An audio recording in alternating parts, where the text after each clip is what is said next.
Y'all gonna have to excuse me. I just did some yard work, so I got some the pollen done got into my nose, and if I start sneezing and shit, that's why my nose sound all stuffed up because I just allergies. Anyway, before I even did some yard work, I looked at my phone today. I was like, I wonder what's going on in the world today, and my homeboy sends me this tweet that WWE did about releasing more people, which they usually do it around spring, and usually like those people make the cut, and then that's it. Now lately they've been releasing more and more people.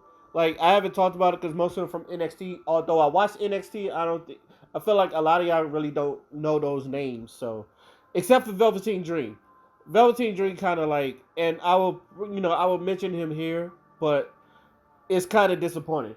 So, let's get to the names. The WWE, and this is from WWE's Twitter, WWE has come to terms on the releases of Braun Strowman, Aleister Black, Lana, Murphy, Ruby Riott, and Santana Garrett. Now, I'm going to talk about each and every one of them, and first things first. I hope they find work somewhere else. So uh, I hope they find work somewhere else. I hate this future endeavor shit, but I really do hate that. I really do hope they find work. So now I'm going to go from the way I read it, but I'm gonna go backwards. But first, I'm gonna start with Velveteen Dream because I never really got to talk about that. That was a super to me. That was a superstar. He was one of the most different characters, the Prince gimmick and all that other stuff. I love this gimmick. Yeah, I was a big fan of Velveteen Dream. Now, most people know him as Patrick Clark. He started off with these patriotic American pants and all that other stuff, and that didn't go so well. So he reintroduced himself as the Velveteen Dream, and the Velveteen Dream just went off. And like I loved, he had the best. He had some of the best entrances. The man had some of the best lighting. He had some of the best. He didn't have pyro, but he just had style when he walked down the aisle. It's not like you could say much about other people. It's like that they had style when they like he personified Velveteen Dream, and I thought he was going to be up to the WWE soon and all that other stuff because I really think the gimmick works, um, especially for the WWE main roster. The last person I said that about was Enzo and Cass, and which it did because they did sell merch, but like they always say, some people are just in their own fucking way, and that's how I felt about Enzo and Cass because I was right, but they was in their own way. Because if you really looked at, because everybody was like they wasn't that great of a tag team. I said they sold merch. They had quotables. They sold merch. It's like, and they was making Vince money. Enzo was great on a promo. It was just like, what more do you want? But like I said, I don't think really. I would say this big cash, baby, but I don't think Triple H had that big of an investment in Enzo. But I think he kept him because, like I said, he had the gift of gab, and Enzo knew that. Like he could talk, and like that shit was him. Like it was him the whole time. So Velveteen Dream, I was very disappointed, and I do believe that he said like after that whole sexual harassment case, which they found nothing, and everybody said that it did kind of like kill his reputation. I heard he was like very very unprofessional in the back, and I know that really like carries you a long way. That's why some people stay longer than they do. But I did feel like he was a WWE guy, and I feel like he was someone that either heel or face, you could put someone behind it. Excuse me, Santana Garrett. Uh, I don't. You don't see Santana Garrett a lot, but I felt like when I did see it, she had this like Wonder Woman gimmick, and I felt like that's a great gimmick for her because she do got that Wonder Woman look, and I feel like I don't know. Like I don't really watch her much, and I don't know if they really pushed her that much. But I did feel like that Wonder Woman gimmick that she was doing. I felt like that could have been great, especially for like uh kids. Like you had your Bailey, which was great for kids because that's why she sold so much merch. She was great for the kids. This adult Bailey, everybody likes. The whole I'm still a role model, but she's a badass now. Um, That's good too. But I also did feel like Santana Garrett, like she had just won the woman game. I feel like if they did push her, she would do great. But I don't think they ever did anything with her, including NXT. Um, I'm pretty sure she'll end up in like TNA. Ruby Riot, I can see her going to AEW. Now I know a lot of people's like AEW wasn't trying to pick up WWE's trash, but if and I always say this, if you are able to prosper in another league, because I'm pretty sure people thought about that about Luke Harper, aka Brody Lee, excuse me, rest in peace. And Brody Lee was doing a phenomenal job in AEW, made him champion and everything. Like he was someone that was good. I can see the same thing for Ruby Riot. They fucked up. This is where I know they fucked up with Ruby Riot when they put her in the Riot Squad, and it was just like a carbon copy of Paige's shit with Mandy Moore and fucking uh the lesbian girl. What is her name? Oh my god, and I like her too. The girl that go put your hair up and square up. It start with D. I know it start. Anyway, Mandy Moore and her, or Fire and Desire. That's what her name is gonna pop up, and I'm. But anyway, I feel like when they made them a carbon copy of them, is like one of them was for Raw, one was for SmackDown. You had Paige's group, and they all looked the same too. Cause Ruby Riott looked like Paige, and like the other two looked like the fucking other two. So that shit kind of like fucked her up. And then like till then, and I do, even though I call her a bird because she kind of looked like a boy, I'll be like, it's a boy. Like I did think like she could have been. She's a badass wrestler. She was really good. She was a very good wrestler. I thought that. Feel like WWE dropped the ball on them too. I feel like they could have made them tag champions. They didn't. They could have done something with them. Like, they could at least gave her like one singles push. I know they gave her like one for Becky, if I'm correct, but not really.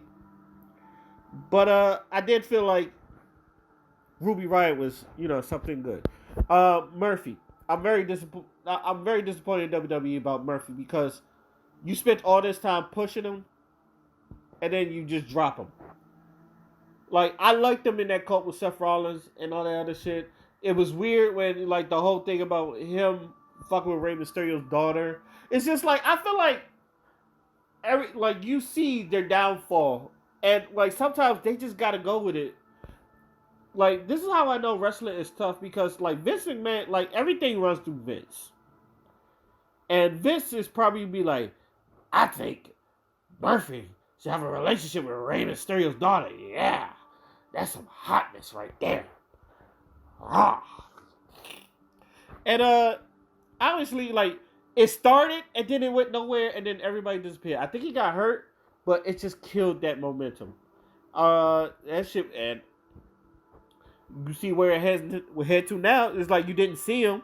That's he's off. He's off of it. And that's sad because that was the second half of the Rhinestone Cowboys with Blake and Murphy.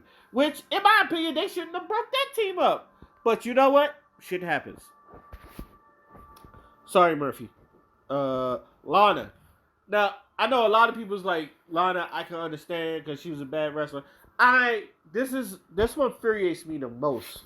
And over Aleister Black and over Braun Strowman, yeah, this one infuriates me the most. And the reason is because I don't think she should have ever wrestled. I think she was a great manager. Like the shit with Rusev and Rusev, like I understand they're a married couple, but the chemistry was there. The everything was there. Like you had a great fucking gimmick there, and I feel like again y'all fucked it up, and that's why like Rusev was so disappointed. And then like the whole thing where like she come with this like stoic ravishing wrestler to like this crybaby when she was with Bobby Lashley, and she would just throw random fists, and it was just like I hated it. I'm gonna be honest with you, I hated it from both ends. Cause though Lana's a great manager, like the way they had her like a crybaby and all that stuff, and like the way she be like throw fists, it was just really random from her Russian. Like I understand like a lot of people they're they're not really Russian, so they can't keep the accent for long. Kofi Kingston did it, and like with the Jamaican accent, and I think there was other people. Santino Morello, like I think he really is Italian, but that accent just like started going away and shit. The longer you work there, the longer the accent don't go in. With Lana, I felt like they should have kept that Ravishing Russell thing because it was like it was a very professional, and she looked good doing it. I do feel like, even though I think a lot of those female wrestlers are very attractive to look at, even Nia Jax. I think Nia Jax is beautiful. I've said this many of times. Like, she's got a very beautiful face. I love Tamina. I think Tamina is very pretty to look at. But I feel like she should have stayed the manager. She could have just like. I love the way she looked. She was just like the Ravishing Russian. Like, that was a great name for her, the Ravishing Russian Lana. Cause she did look good. She looked good in a suit. Cause she was in a suit, and she would walk around these hills and all that stuff. She was a ballet dancer. Like, she had this poise about her. She just looked good, and I felt like that could have been it. Like, just make her look good. I know we try to get away from the Divas era where it's just people are just there to be hot, but she could also talk on the mic when she was doing that Ravishing Russian. When she was with Bobby Lashley, like she had these like fits, like it be at the like weirdest time. Like I think someone said it when she was talking to MVP and MVP was saying some shit, and then she had this like weird ass fit, like how dare you and some shit like that. And I was like, what in the fuck is that? And so she was just like, that was her character. It was just weird. And then it came from, I'm just trying to find my place. Like, she wasn't ravishing. I don't even think they dropped the Ravishing Russian thing.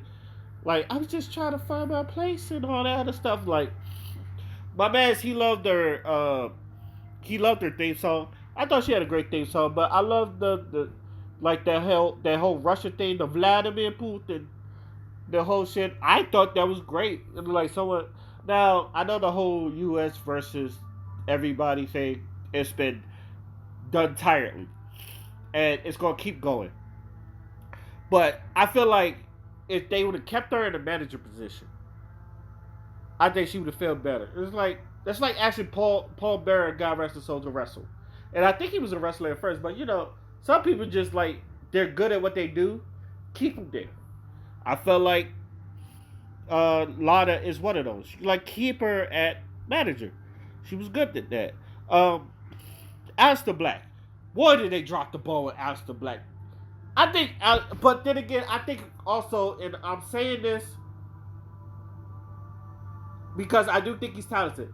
I think we overhyped Aleister Black instead of just let him naturally grow. We was saying that man could be the next Undertaker. Yeah, and we as fans and maybe people, we do this to people prematurely. And I'm not saying he's bad at all. That man is talented. That man had the look. Like I said, he had the look. He had the talents. He had the ring persona, and he could cut a promo. He could actually cut a fucking promo. But I also think we overhyped him because we was like, oh, he could be the next Undertaker. I was hearing that he could be the next Undertaker, especially with that gimmick. He could be like this generation's Undertaker. And like, again, when he was at NXT, he was great. And hell, when he was starting, except for that damn drawbridge noise and all that other shit, like, he had a good start, but it was just like, they changed his theme song. It was so generic, and it was just like, what the fuck am I hearing? His old theme song was really great, even though I didn't know what the fuck they were saying.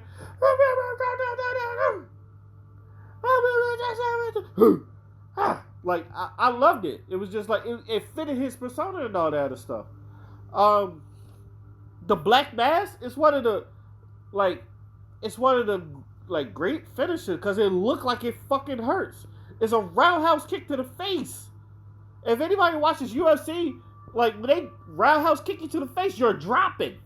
That shit is... And then, like, when I know, like, they outlawed the whole slapping the thighs and shit, like, He hit that shit very well. Like, he hit that shit very well.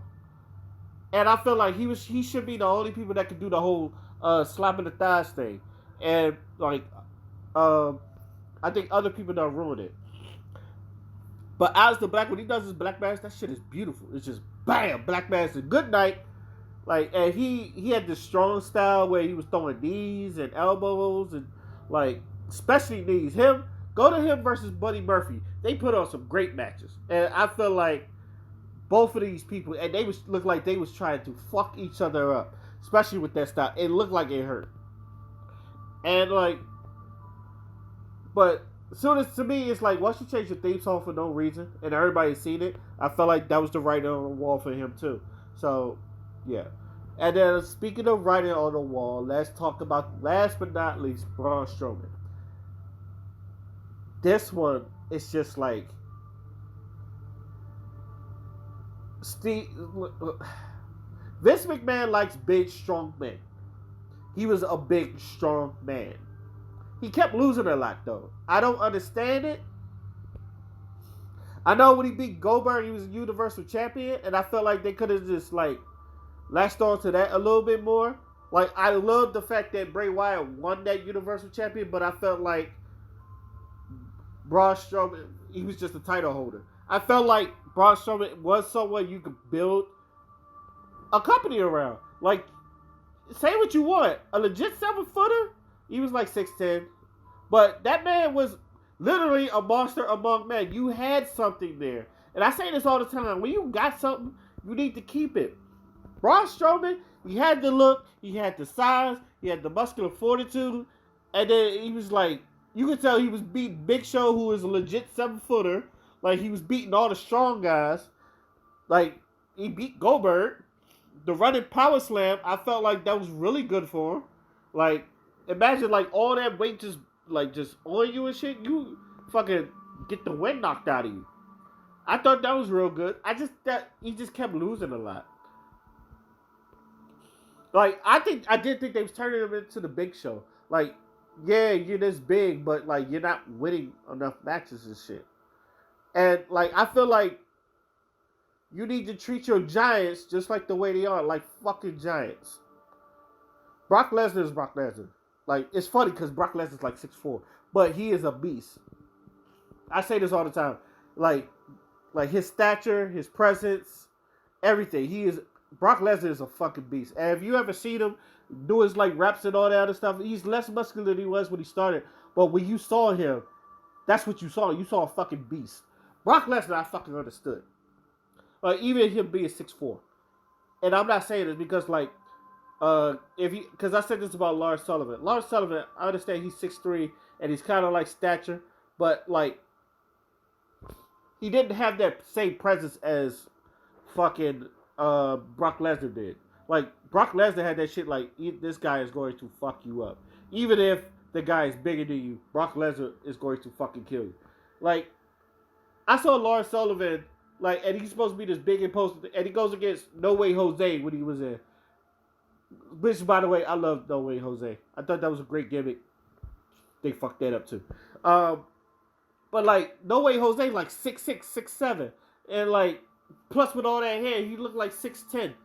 It's just like he's staturing over him, and it's just like you're supposed to make me believe that No Way Jose don't have a chance. I'm like, no way. He looked like he could knock him out. But, you know, since he was like all, you know, funny games and all that other shit, they couldn't do much with No Way Jose. I felt sad too, because I was like, as soon as they get into the main roster, that's it. But Braun Strowman, back to Braun Strowman. To me, he's like everything Vince loved. That was him. Like the size, the muscular fortitude. To get these heads, he had a slogan. The whole I'm not finished with you and all that shit. Like, he had great matches with Roman Reigns. Like, one of my favorite moments is just like Roman Reigns charging at him and Braun Strowman throws a chair. To this day, I watch that and bust out laughing. Because I just think it's funny as hell. Like, him throwing a chair at him. And then, for a while, he was doing that. He was just throwing chairs at people, and it was hitting them. I fucking get a chuckle at it all the fucking time. Like, he should have been champion. Like he had the great nickname. He had some merchandise.